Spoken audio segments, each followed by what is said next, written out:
வணக்கம். செல்வகுமாரின் அதிகாலை வானிலை ஆய்வறிக்கை. அதிகாரப்பூர்வ வானிலை அறிக்கைக்கு இந்திய வானிலை ஆராய்ச்சித்துறை அறிக்கையை பார்க்கவும். 2025 நவம்பர் 12 புதன்கிழமை அதிகாலை நிலவர வானிலை ஆய்வறிக்கை.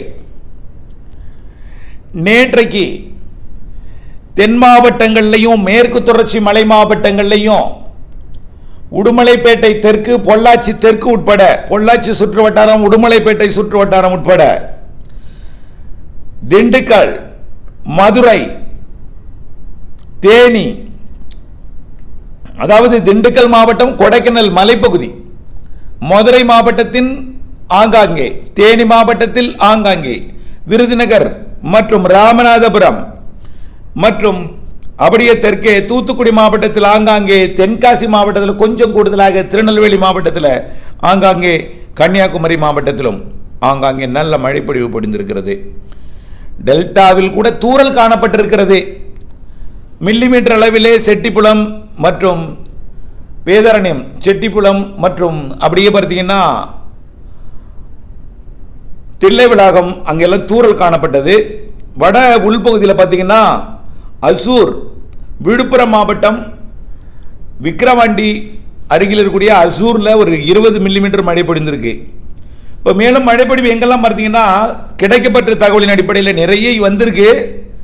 மழை இல்லையே என்று ஏங்கி கொண்டிருந்தவர்களுக்கு உயிர் கொடுக்கும் மழை என்று சொல்லியிருந்தோம். அங்கே உயிர் கொடுக்கும் மழை தொடங்கிவிட்டது. இன்றைக்கும் நாளைக்கும் கொஞ்சம் கூடுதல் பரப்பில் பெய்ய போகிறது. இப்போ இருக்கக்கூடிய சிஸ்டமோட குணாதிசயம் எப்படி, அடுத்து வரக்கூடிய சிஸ்டத்தோட தீவிர மழைப்பொழிவு எப்படி, அடுத்தது மிக தீவிர மழைப்பொழிவு, அடுத்தது மிக தீவிர மழைப்பொழிவு நிகழ்வுகள்லாம் வர இருக்கிறது. அதன் அடிப்படையில் கோயம்புத்தூர் மாவட்டம் Kolarpatti 25 millimetre, Komangalam 25 millimetre, Sinjuvadi 24 millimetre, Kottur, Pollachi தெற்கு கோட்டூர் 21 மில்லிமீட்டர்.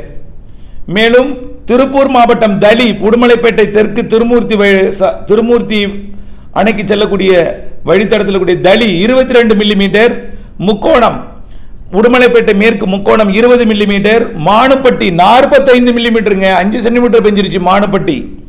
மேலும் Ilayamuthur 23 millimetre, மடத்துக்குளமும் 5 centimetre 49 millimetre பெய்திருக்கிறது Madathukulam நீண்ட இடைவெளிக்கு பிறகு. மேலும் புஷ்பத்தூர் 56 மில்லிமீட்டர் பெய்திருக்கிறது. ஆக 5 சென்டிமீட்டர் அந்த இடத்துலயே 3 இடத்துல பெஞ்சிருக்கு. நான் என்ன சொன்னோம், உயிர் கொடுக்கும் மழைன்னோ, அதை விட கூடுதல் மழை இருக்கு. நான் கூடுதல் மழைன்னு சொல்லி நீங்க நிறைய குளம் நிரப்பும்னு எதிர்பார்த்துருவீங்க. சின்ன மழை பெய்தாலே அது சொல்லி பெரிய மழை பெய்தால் அது மகிழ்ச்சியை கொடுக்கும் என்று சொல்லி இருந்தேன். அதே போல கொடுத்திருக்கோம். அதே போல கொடைக்கானல் மலையோட மேற்கு ஓரத்தில், கேரள எல்லை ஓரத்தில் 65 மில்லிமீட்டர் மழை பொழிந்திருக்கிறது. தென்காசி மாவட்டத்தோட சிவலார்குளம் 72 மில்லிமீட்டர், கிட்டத்தட்ட 7 சென்டிமீட்டர் மழை பொழிந்திருக்கிறது தென்காசி மாவட்டம் சிவலார்குளத்தில். அடுத்தது இப்படி ஆங்காங்கே மழை பொழிவு இருக்கிறது. இன்றைக்கு மழை எப்படி, வானிலை அமைப்பு எப்படி என்பதை பார்ப்போம். நல்லா பாருங்க, இருக்கிற நிகழ்வு அடுத்தடுத்து வரக்கூடிய நிகழ்வுகளை சொல்லிடுறேன். இப்போ ஒன்று, மத்திய வங்க கடற்பகுதியில் இருந்து, அதாவது போராடி மியான்மர் பகுதியில் இருந்து வங்கதேசம் போய் அங்கிருந்து போராடி தெற்கு நோக்கி வந்திருக்கக்கூடிய காற்றழுத்த தாழ்வு நிலை, கடலோட இணைந்த காற்று சுழற்சி. இது எங்க இருக்குன்னா, இதுதான் முதல் நிகழ்வு வந்தடைந்திருக்கிறது. இலங்கைக்கு கிழக்கு தென்கிழக்கு புறத்தில் நீடித்துக் கொண்டிருக்கு. வளிமண்டலத்தில் கடலோட லைட்டா தான் டச்சிங். இப்போ இது என்ன ஆகுதுன்னா, சுழன்று சுற்றுப்புற காற்றை ஈர்க்கும் பொழுது நிலநடுக்கோட்டுக்கு தெற்கே இன்னும் எம்ஜிஓ வரல, வரும்போது வரப்போகிறது. இன்னும் ஓரிரு தினங்கள்ல வரப்போகுது. இன்றைய தினத்தில் காற்றை எங்கிருந்து எடுக்கிறதுனா, இமயமலை காற்றை ஈர்க்கிறது, கிழக்கு காற்றையும் ஈர்க்குது. ஆனா அந்த கிழக்கு காற்று எங்க தரையேறுதுன்னு பாத்தீங்கன்னா இலங்கையில ஏறுது. ஆனாலும் அந்த கிழக்கு காற்று என்பது முழுமையா கடல் நீராவி அல்ல. வடதுருவத்திலிருந்து மியான்மரிலிருந்து வரக்கூடிய கிழக்கு காற்று, குளிர்காற்று தான் அதுவும். அதனால குளிர்காற்றாக இருந்தாலும் இமயமலை காற்றை விட கொஞ்சம் வெப்பமடைந்திருக்கிற காரணத்தினாலே இலங்கையில் கொஞ்சம் மழை. அடுத்தபடியா பார்த்தீங்கன்னா இமயமலை பகுதியிலிருந்து வரக்கூடிய காற்று தான் ஒட்டுமொத்த தமிழ்நாட்டிலையும் நுழையுது. படத்தை பார்த்தா தெரியும். நிகழ்வு 1, அதாவது சிஸ்டம் 1ன்னு போட்டிருப்பேன். சிஸ்டம் 1ல உள்ள படத்தை பாருங்க. பெரும்பாலும் தமிழ்நாட்டில் நுழைவது இமயமலை காற்று. அப்போ அது என்ன ஆகும், குளிர்காற்று. குளிர்காற்றுக்கு வெப்பமடைந்தாதான் மழை பொழிவாக மாறும். நேற்றைக்கு டெல்டாவிலையும் வடகடலோரத்திலையும் எதிர்பார்த்த இடத்துல ஒரு இடத்துல தூறலை கொடுத்திருக்கு, நனைக்கு மழையை கொடுத்திருக்கு, அவ்வளவுதான். ஆனால் இந்த குளிர்காற்றுக்கு வெப்பம் வந்தால் மழை பிடிப்பை கொடுக்கும். இன்றைக்கு மதியத்தில் கொஞ்சம் டெல்டாவின் தெற்கு பகுதியிலையும் ராமநாதபுரம் புதுக்கோட்டை மாவட்ட கடல் ஓரம் தூத்துக்குடி மாவட்டம், அதாவது டெல்டாவிற்கு தெற்கே உள்ள கடலோர பகுதிகளில் மதியத்தில் வெப்பமடைந்த பிறகு கொஞ்சம் மழைப்பிடிப்பை கொடுக்கும். ஆனால் அந்த மழைப்பிடிப்பு பெரிய மழைப்பிடிப்பை கொடுத்துறாது, ஒதுக்குதலுடன் குறைவான மழைப்பிடிப்பை கொடுக்கும். இதுல ஒரு சிறப்பு என்னன்னா, வடகிழக்கிலிருந்து அதாவது இமயமலை பகுதியிலிருந்து கடல்ல இறங்கி கடல் மேற்பரப்பில் கடலை தொடாமல் மேலே வரும் அந்த காற்று தமிழ்நாட்டில் நுழையும் பொழுது குளிரை கொடுக்கிறது, அதிகாலையில் இந்த பனிப்பொழிவை கொடுக்கிறது. உங்கள் மனது என்ன சொல்லிட்டு இருக்குன்னா, பனி பெய்யுது, மழையெல்லாம் பெய்யாது, இது ஐப்பசி முடிஞ்சு கார்த்திகை வந்துருச்சு, இன்னும் அடுத்த வருஷம் தான் அப்படின்னு உங்க மனசு சொல்லிட்டு இருக்கோம். அந்த மனசு இன்னும் 10 பேர்கிட்ட சொல்லி எல்லோரையும் மழை இல்லை என்கின்ற மனநிலைக்கு நீங்க கொண்டு வந்துருவீங்க.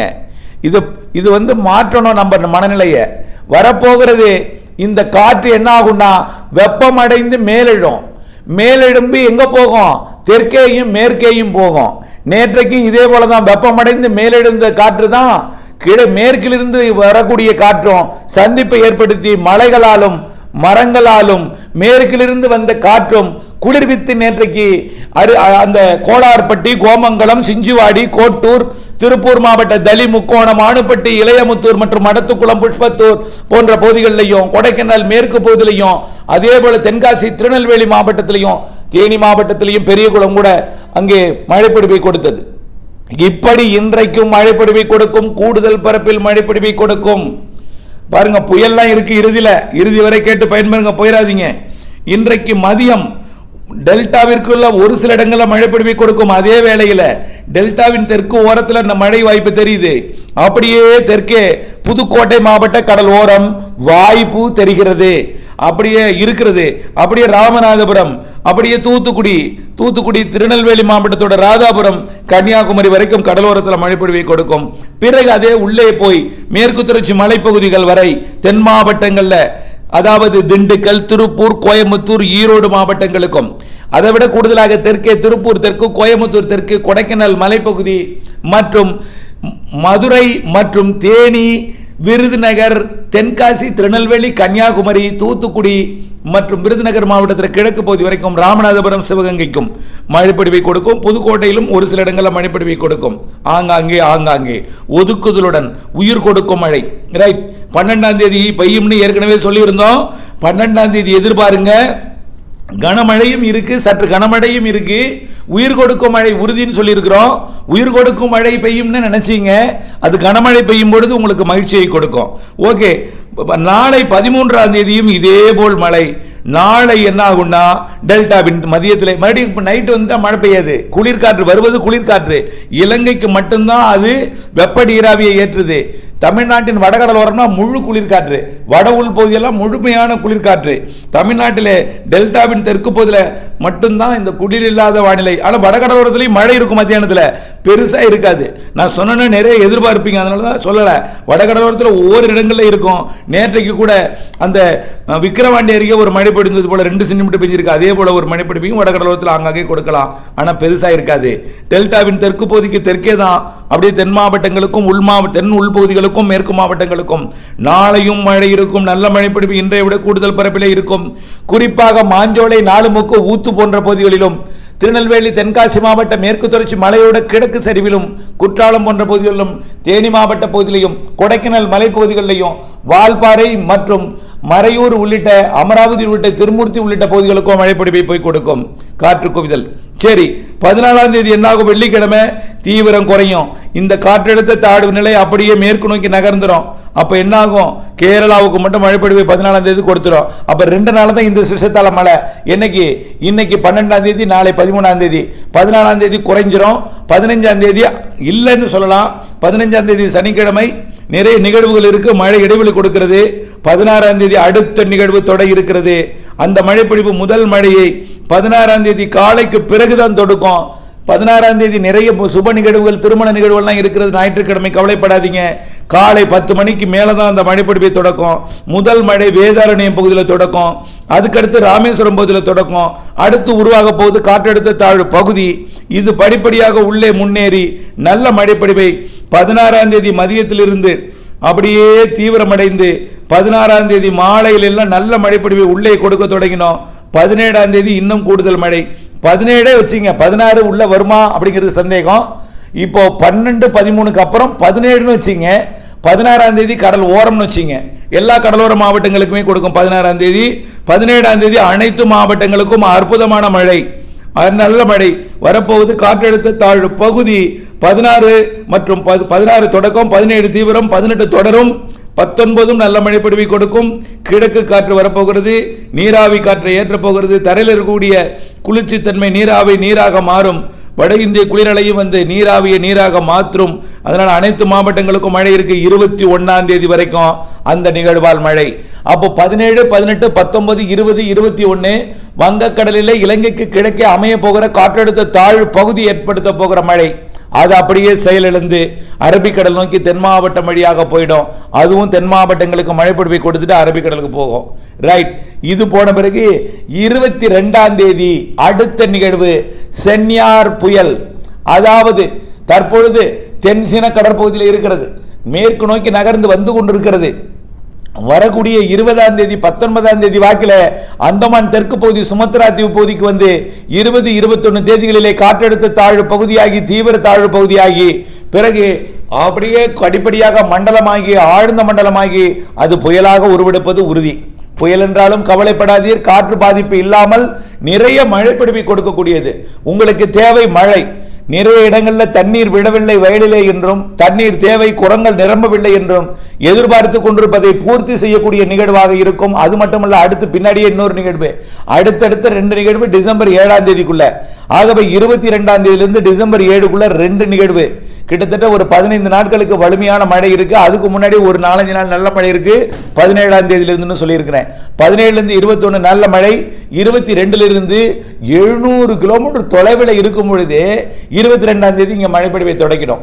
700 கிலோமீட்டர். எப்படி ஆந்திர பிரதேசம் இருந்த மோண்டா புயல் 550-600 கிலோமீட்டர் இருந்து கொண்டே சென்னைக்கு மழை பொழிவை கொடுத்ததோ அதே போல 700 கிலோமீட்டர்ல இருக்கும் பொழுதே இங்க மழை பொழிவை தொடங்கிடும். எப்படின்னா அதோட சுழற்சி வந்து அப்படியே நீள்வட்டத்தில் இருக்கும். அதனால இங்க மழை பொழிவை கொடுக்கும். இரு காற்று இணைவு தெற்கையும் இருக்கும், மேற்கையும் இருக்கும், வடக்கையும் இருக்கும், வடகிழக்கையும் இருக்கும். இரு காற்று இணைவு என்ன, 4 பக்கத்திலிருந்து குளிர்காற்று வருகிறது, வெப்ப நீராவி தெற்கிலிருந்து வருகிறது. எல்லாம் சுழன்று சந்திக்கும் இடம் பல இடங்கள்ல அமையும்.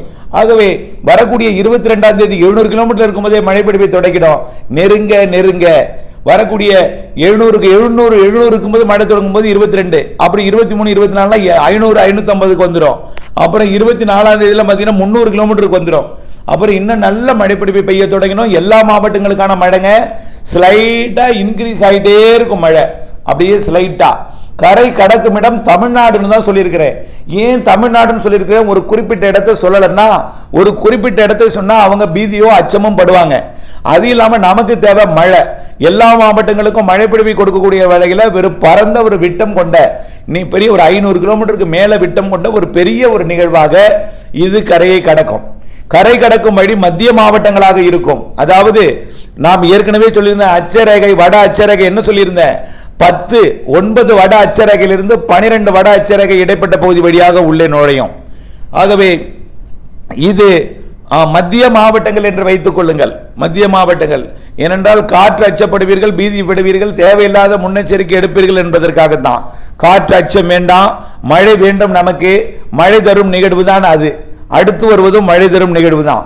ஆகவே வரக்கூடிய 22ஆம் தேதியிலிருந்து ஸ்லைட்டா மழை பொழிவு இன்க்ரீஸ் ஆகி 24, 25, 26 பலத்த மிக பலத்த மழை, நிறைய மழை அனைத்து மாவட்டங்களுக்குமே கொடுக்கும். அதாவது தமிழ்நாட்டின் வடகோடி திருவள்ளூர் மாவட்டம் தொடங்கி தமிழ்நாட்டின் தென்கோடி கன்னியாகுமரி வரைக்கும், மேற்கு கோடி நீலகிரி மாவட்டத்தோட எருமாடு வரைக்கும், கிருஷ்ணகிரி வரைக்கும் அனைத்து மாவட்டங்களுக்கும் மழை தரும். இதுல அதீத மழை பொழிவெல்லாம் எங்கன்னா டெல்டா மாவட்டங்கள், வடகடலோர பகுதிகள், தென்கடலோர பகுதிகள், அதனை உள்ளிட்ட மத்திய உள்பகுதிகள் எல்லாம் இருக்கும். காற்று இருக்கும், ஆனால் பாதிக்கும் காற்று அல்ல, நிறைய மழை தரக்கூடிய அமைப்பாக நல்ல ஒரு ஃபோர்ஸான ஒரு மழை பொழிவை கொடுக்கும். அது 27ஆம் தேதி வரை கொடுக்கும். அடுத்த நிகழ்வு அங்கே வரும்பொழுதே அதுவும் முன்கூட்டியே மழைப்பொழிவை தொடக்கிறோம். அதுவும் 700-800 கிலோமீட்டர் தொலைவில் இருக்கும்போதே மழைப்பொழிவை தொடக்கணும். ஏன்னா இது கிழக்கு காற்றை இருக்கும், அது தொடங்கிடும். அதனால அடுத்த நிகழ்வு பார்த்தீங்கன்னா மாத இறுதி நிகழ்வு, அது அப்படியே நெருங்கி வந்து டிசம்பர் 1, 2, 3 நல்ல இன்க்ரீஸ் ஆகி டிசம்பர் 3லேருந்து 8ஆம் தேதி வரைக்கும் வெளுத்து வாங்கும் மழை. அது நெருங்கி வந்து கரை கடக்கக்கூடிய நாள்னா ஒரு 4-5 கரை கடக்கும்னு எதிர்பார்க்கப்படுகிறது. 3-4-5.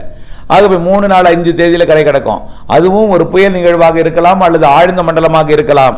2 நிகழ்வுகள் டிசம்பர் 7ஆம் தேதிக்குள்ளர உங்கள் குளங்களை நிரப்பக்கூடிய மழையாக இருக்கும். நாம் தேவை மழை வேண்டி பிரார்த்தனை அல்ல, நமக்கு தேவை அளவான மழை வேண்டி பிரார்த்தனை. விவசாயத்துக்கு ஏற்ற மழை வேண்டிய பிரார்த்தனை தான். இப்போ நிறைய பேர் நீங்க மழை வேண்டி பிரார்த்தனை பண்ணிட்டு இருக்கீங்க. மழை வேண்டிய பிரார்த்தனை இல்லை. இப்போ நமக்கு தேவை அளவான மழை, பாதிப்பில்லாத மழை தான். அதற்கு மழைப்பொழிவு நிறைய இருக்கிறது என்கின்ற தகவலை உங்களுக்கு வழங்குகிறேன். இப்பொழுது குளிர் இருக்கிற காரணத்தினாலே மேற்கும் தெற்கும் மழை, அடுத்து வரக்கூடிய மழை 17ஆம் தேதியிலிருந்து 16ஆம் தேதி மதியத்திலிருந்து கடலோரம் தொடங்கும் மழை, டெல்டாவில் தொடங்கும் மழை, படிப்படியாக உள்ளே இறங்கி 21ஆம் தேதி வரை அனைத்து மாவட்டங்களுக்கும் சிறப்பானது ஒரு மழை. வலுவான நிகழ்வு 22லிருந்து அடுத்தடுத்த 2 நிகழ்வு டிசம்பர் 7 வரை. இணைந்தே இருங்கள் அப்டேட்ஸுடன். நன்றி.